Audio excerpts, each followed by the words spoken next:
в общих словах не кидал себе тезисно. Ну, тут тот молодой человек тоже прям так экспромтом хотел сказать, ты не поэт, а Бог и не государь.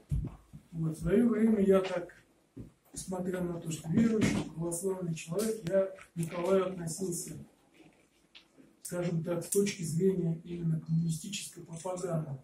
Вот, как нам про него говорили, рассказывали, что вот, значит, Николай, что вот из-за него наших солдат травили до 16-го года, а он был христолюбивым царем и отказывался, значит, ответить немцам также химическим оружием. То есть благодаря этому были такие потери. Вот. Ну, потом, знаете, так, может быть, где-то на уровне вот именно духовности, когда был я на Святой Земле, вот, был я, конечно, там и в паломнических поездках, а тут выполнял служебные боевые задачи, командировку выполнял. И, знаете, во сне мне приснился такой вот, увидел Николая, вот Николай, значит, он так как будто идет, его конвоируют двое, ну, такой чекистской внешности явно, типа, вот знаете, как это вот показывают, там, бородка, усики, типа таких вот двое его ведут. Вот. А я, значит, это все дело наблюдаю, вот. То есть наяву я так к нему относился, я же говорю, что очень не совсем хотел, не нравился, но тем не менее. А во сне вдруг мне, вот, я так это увидел и захотел, думаю, как, надо же за него заступиться. Я к нему, значит, у меня и шашка, то есть и форма, вот, как бы ты офицер, вот. И, значит, я говорю, батюшка царь, разрешай, сейчас уничтожу, отобью тебе, тебя же типа уничтожит он. Знаю. И вот это вот кротость, такое смирение, то есть и вот с тех пор, знаете, вот, может быть, святая земля и выполнение задач, с которых не все приходят, вот, может быть, оно так меня сподвигнет. Вот, ладно, я так отвлекся, знаете, чуть-чуть, вот я же говорю, экспромтом. Вот, знаете, как это вот у апостола Павла, вот, говори и не умолкай, ибо я с тобой, и никто не причинит тебе зла. Ну, зла здесь, конечно, никто не причинит, потому что мы все здесь друзья, вот, но тем не менее, что вот. Вот. Ну, хотел, вот, знаете, так, вот по языку сказать, вот, что касается татарского языка. Вот в этом году у меня всегда так, если есть возможность, я всегда еду на свою родину, Башкирию, где я до 18 лет жил. А где там? Шаранский район. Вот. И вот, знаете, я так всегда, там, Шаранский, Бакалинский район рядом. В Октябрьском районе, у меня других местах тоже родственников. В Октябрьском, я помню, делал первые прыжки с парашютом. Вот. Поэтому, вот, вы знаете, и приехал на Пасху. И вот на Пасху. То есть понятно, что, знаете, служба такая прям, вот, у меня прям чуть не крылья растут. Такое настроение, знаете, прям замечательное. Вот, конец, значит, соответственно, службы.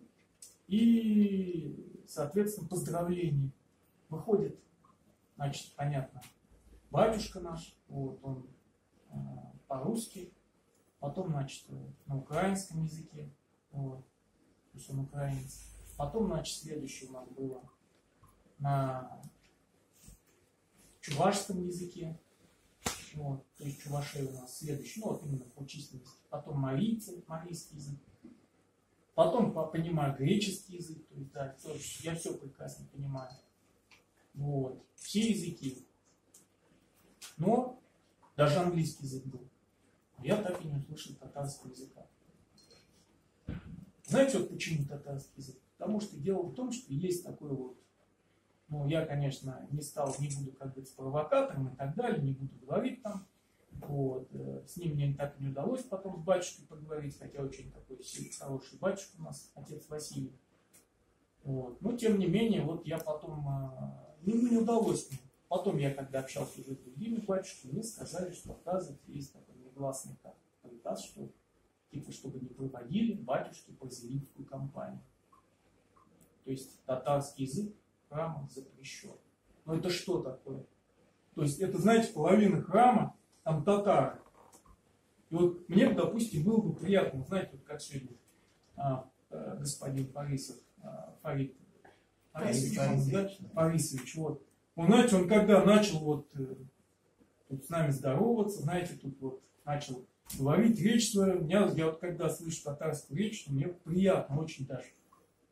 Слышу родную речь, знаете, вот, тут вот Азат вот, тоже я вчера посмотрел, как он там песню выложил, знаете, клип.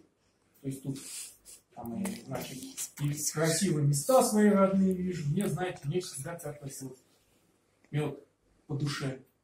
Вот. А здесь вот так вот, паразитская компания. Какая-то паразитская компания. Ну, извините, если люди, их никто не заставляет там креститься, знаете, там еще кто-то. Вот. То есть никто никого не заставляет. Но если человек пришел в храм, это его выбор. И почему человек в храме не может молиться на своем языке, на родном языке? То есть, ну это, знаете, это какая-то, прям даже, я бы сказал, дискриминация, и которая идет именно со стороны административного ресурса. Потому что, знаете, я далек от мысли, что вот эти вот все компании, там, паразитство не проводить и так далее, что это вот там батюшка так что-то там решают сами. То есть это негласно спускается как рекомендация определенная. Но ты через эту рекомендацию не переступишь. Вы понимаете? Поэтому вот я говорю, на самом деле, казалось бы, знаете, мало того, я больше могу сказать, в ряшинских даже деревнях, вот я такой встречал, вот, что там вот службы на русском языке. То есть люди, ну, казалось бы, вот вам Ряшина.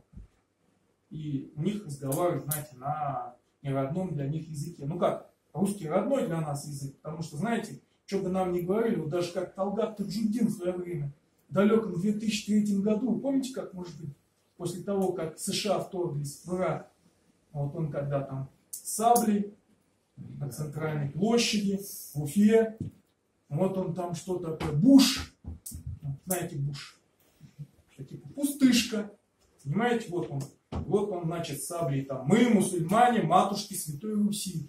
Вот это вот я до сих пор помню, понимаете, в 2003 году, 15 лет, он это сказал, он действительно, вот, понимаете, поэтому я говорю здесь, что, в принципе, знаете, как в свое время говорил товарищ Сталин, я русский, но грузинского происхождения, или Багратион, то же самое, как они с Барклаем де Толли ругались по поводу того, что вот я, говорит, русский, а ты немец, понимаете, поэтому, ну, неважно, кто-то ставит знак тождественности между русскими и россиянами, кто-то не ставит, понимаете, но тем не менее, все-таки, я считаю, что когда там говорят русский, кто-то себе там присваивает это, знаете, там, что вот именно национальность русский, вот, я русский, по крови там и так далее, вот у меня там русской крови столько течет и так далее, а по его действиям, по словам, человек выясняется русофоб, и его давно уже пора, как говорится, выгнать к своим хозяевам там или куда там. Вот, понимаете, поэтому вот так вот хотелось бы сказать по этому поводу. То есть это вот именно вот эту вот тождественность русский и россиянин. Вот. Потом, вот, знаете, хотел бы еще, вот то же самое я слышал тут про национальные школы. Вот. В свое время у меня отец, вот, он заканчивал именно такую школу национальную, ну как, 8 классов, а 9 класс уже, значит, он вот шел уже такую среднюю образовательную школу. И вот когда он пришел туда, это было 1 сентября 1965 года, вот, в общем, он пришел, я говорю, у нас русский язык, он был как иностранный язык. Вот. В общем, он ничего не понимал, так и в общем, он в результате на 2-й год даже остался из-за этого. Вот. Притом так, он очень хорошо учился в этой школе, а здесь вот. Вот. Ну, в общем, закончил он свою школу в результате. Вот. Потом, когда, говорит, я попал в армию, я вдруг так смотрю на узбеков, там, вот эти, которые моя, твоя, не понимаю, и вот я бы так же ходил. Вот. Но, тем не менее, у него была уже потом такая позиция, что дома мы разговариваем на русском языке. Вот. Но, тем не менее, знаете, вот когда это все было начало 90-х годов, конец 80-х годов, вот когда это весь этот, скажем так, пошел процесс, вот, когда начали нас все-таки вспоминать про национальность. Вот.